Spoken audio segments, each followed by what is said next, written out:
Smiley Teddy. Hey, Roughly Durk, since he got booked, it's one of Smiley Teddy. Fucker better stop calling me to my, did you hear what dude said? Who is dude? I don't know ops. I don't know no ops. I don't know no broke ass nigga. I don't fuck with no broke ass. I don't know no broke ass ops. If you call me, tell me about another motherfucker, I'm block you. You hear me?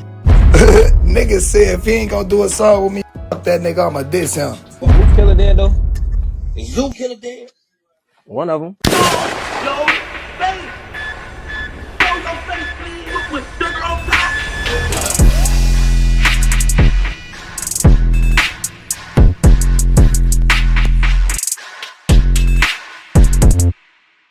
Hey, what's up, y'all? Y'all know my slogan.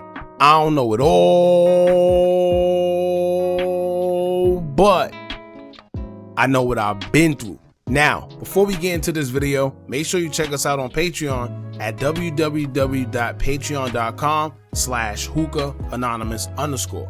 You guys been telling us to create one for the longest, so we recently created a community where we will upload videos that we can't share on YouTube due to their guidelines. We'll also be dropping the latest THF46 behind the scenes information that you wouldn't find anywhere else on our socials. So make sure you become a member, and after you do that, head over to our official Instagram page at Hookah Anonymous _ and follow us there.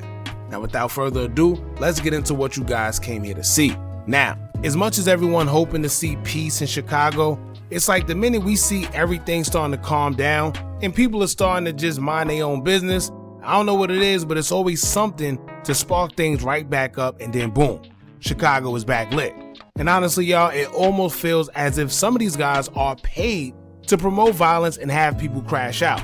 Like it's almost as if these guys purposely do this because they're being told to keep the violence going in Chicago. Y'all remember when Billionaire Black told us that his label told him that he should keep on dissing his ops? Well, it seemed like that's how it goes because, of course, somebody is behind the scenes profiting off it, whether we see it or not. Now, it could be record sales, streams, who knows? But there's a reason these guys want the drilling to continue, which happens to come from the same people who is nowhere near affected by it because they're somewhere far away while you are in the field having to risk your life for what you done said in your music. Now, Chicago have seen it all when it comes to people trying to keep the peace. You've had Lil Durk having a concert, trying to bring people together, and even acknowledging his ops alive or deceased. You've had Muslim movements all through the city in efforts to get guys to convert, and even though it seemed like that didn't do much, but then also you had guys such as FYB J-Mane who had centered his whole image around pushing peace and bringing guys together. But the problem with that is this: we've seen it before. No matter how much peace you try to push, in order for it to work, everyone has to be on the same page. It can't be one-sided because that's when guys start feeling like that back door is open and then everything falls apart. Or worse, older guys who still have built up animosity and not over people dissing their deceased homies start feeling the way when guys are pushing peace, and then we get situations such as when we seen FYB J-Mane go to O Block and it almost went left. Now it seemed like once the older guys in Chicago stopped warring or just simply started getting money and staying out the way, here comes the younger generation. And it's worse now because the younger generation got more money, so they can afford to do what the older guys couldn't do when they were young. Which means bigger firearms, more hot cars, more ways to do things, and afford an alibi to get away with it. Being young with money makes you feel invincible. So being young with money and power can be a recipe for disaster if you choose to use it in the wrong manner. If y'all remember, back in the day, the drill culture was kind of one-sided because the two most known sides that were into it with each other at the time was O Block and 63rd. The thing is, O Block had guys like Chief Keef, Little Reese, then later on in life came Lil Durk and King Von. All guys who have had success within the music industry, giving them more leverage financially to do more than their ops. These days though, it's different. All these young guys got money to do whatever it is that they want to do, so this is why we're seeing what we're seeing now. Now I said all this because it seemed like the old generation are stepping to the side as the new generation after is taking over. We're hearing new names, which means it's new guys looking to prove new points, which is why we're seeing the same cycle repeat itself over and over again. Now rest in peace to Bayzoo.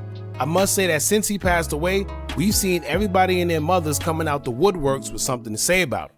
Whereas when he was alive, it wasn't that same energy.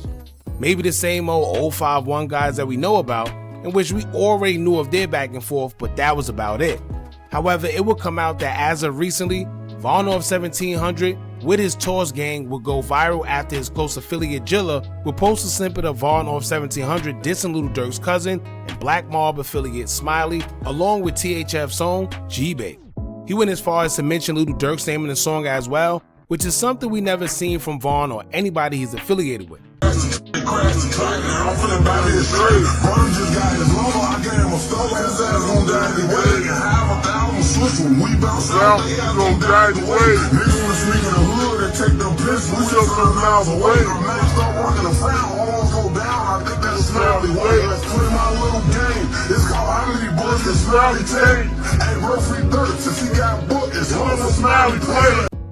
Whenever he died, he gotta take Smiley play.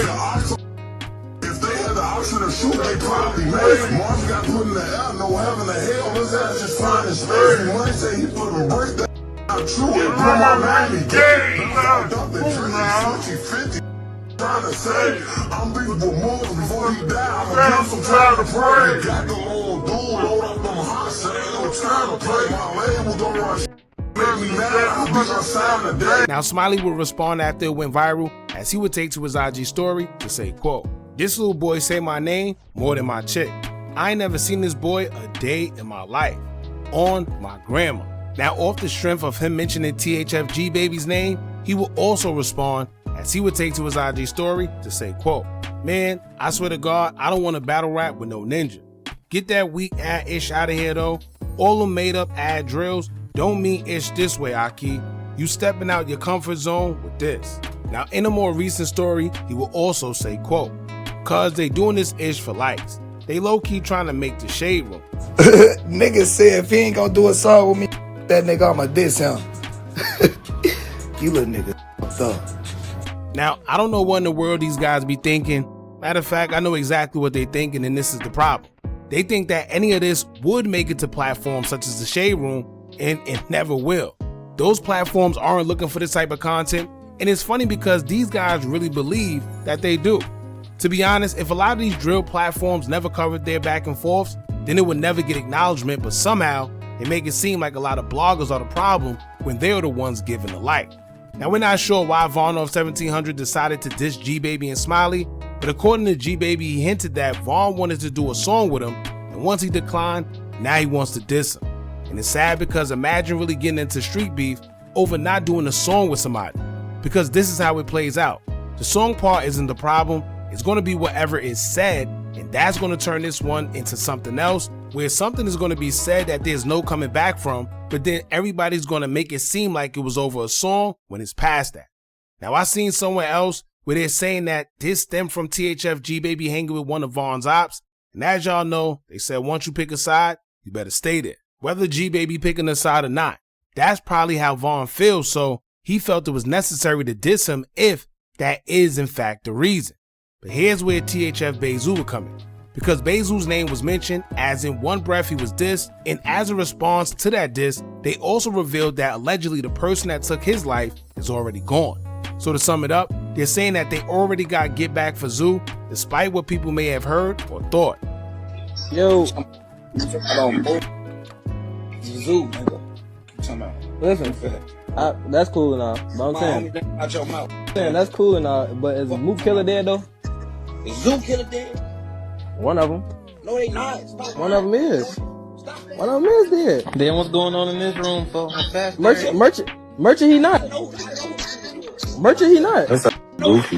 That's a Bro, goofy. okay, Don't no. make you mad now. Since you know, Put it on one of your dead homies. Put it on one of your dead homies. Since you know, Merchant, he not. Okay, since you know, Merchant, he not, fool. I didn't say they. I never said they. I never said they. I never said they. I never said they. Who said they? Okay, Merchant. Okay, Merchant. Okay, Merchant. Man, Merchant, what? Now, if y'all been paying attention to what's going on, Tossgang been at it with everybody. It's almost like they want to get into something just for the sake of saying they're beefing with somebody. And I feel like this.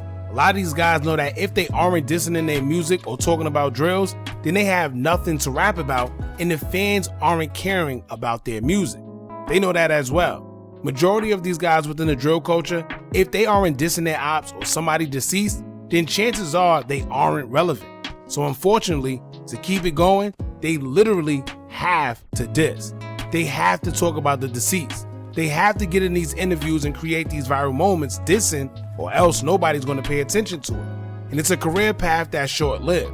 Because yeah, you might get some clout for the time being, but it eventually fades away, and then after, you're just stuck with beef even after your career fades. It's a weird space to be in, but so many of these guys do it because it's generating money at the end of the day.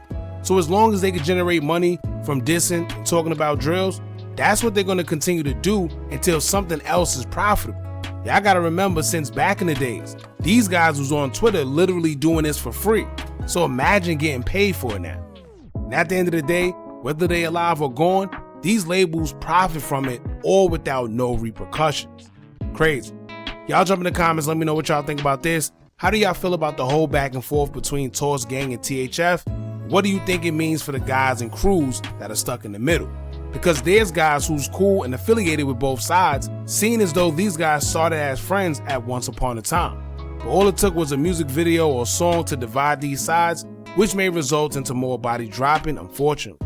So let us know what y'all think about this. How do y'all feel about this whole situation in totality? Don't forget to like, hype, share, and subscribe. Hit that bell so you're notified every time we drop new content. And remember, as long as you keep on watching, I'ma keep on dropping. I'm out.